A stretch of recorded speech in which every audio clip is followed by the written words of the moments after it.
Welcome. The Federal Executive Council has approved over 8 billion naira for the construction and rehabilitation of critical roads infrastructure in the Federal Capital Territory. FCT Minister Mohammed Musa Bello, who announced this while briefing newsmen on the Council's resolutions, said over 372 million naira is also to be expended on the purchase of needed equipment for enhanced safety in the city. State House correspondent Adamu Sambo reports. Addressing the nation's infrastructure deficit is one of the major undertakings of the Buhari presidency since coming to power in 2015.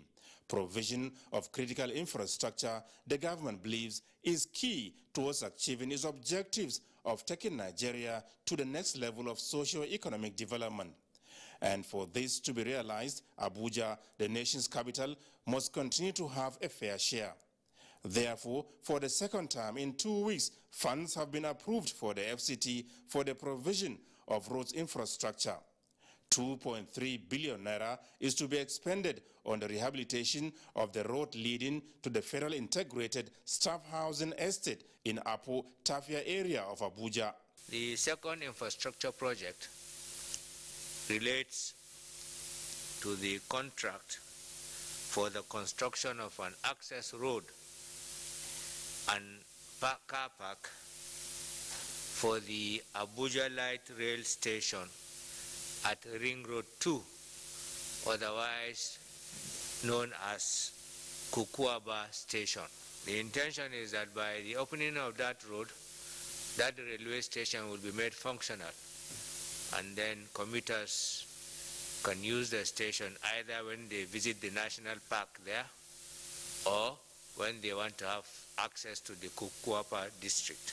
3.6 billion naira is earmarked for the project, while 373.4 million naira will be utilized for the purchase of 2 heavy-duty tow vehicles with mounted cranes for the Directorate of Road Traffic Services, otherwise referred to as the VIO.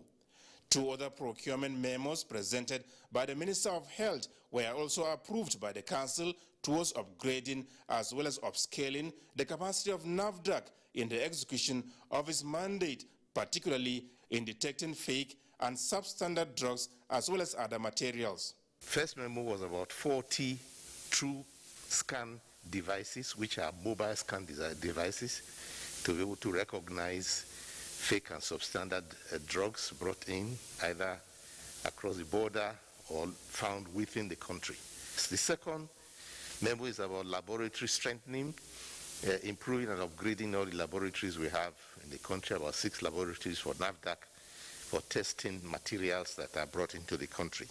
Both of these contribute strongly to what we call the benchmarks for the NAFDAC to be able to allow the manufacture of vaccines in Nigeria.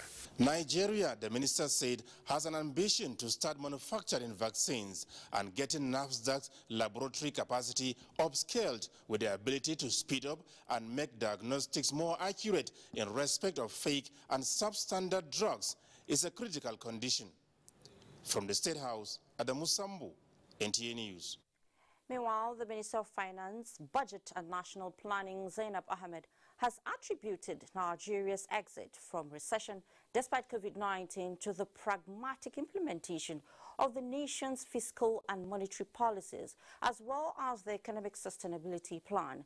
The minister stated this while addressing journalists shortly after briefing the Federal Executive Council on the 4th quarter GDP reports estimates recently released by the National Bureau of Statistics. Again, State House correspondent Adam Sambo has that.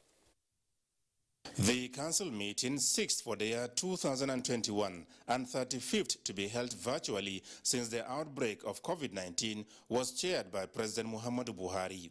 And with Nigerians still basking in the euphoria of the country's exit from recession, it was an opportunity for the Minister of Finance, Zainab Ahmed, to give further details to the council members on the secrets behind the success story and what can be done towards sustaining the upward trajectory in the nation's economic well-being. The National Bureau of Statistics 2020 4th quarter report shows that Nigeria's GDP grew by 0.11%, meaning the country has exited recession. This is one of the shortest-lived recessions we have witnessed in the country, despite the impact of the COVID-19. It is an indication that the policies that are being implemented are the right ones, and the trajectory is a positive one, and that Nigeria is well on its way of restoring a consistent and stable growth, a growth that we hope to grow to be a strong growth from the fragile growth that we now have at 0.11%.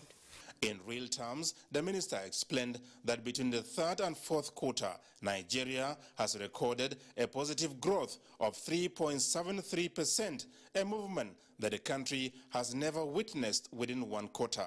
The report also shows that 17 out of the country's 46 economic sectors recorded positive growth, with agriculture in particular posting a strong growth of 3.42% during the last quarter.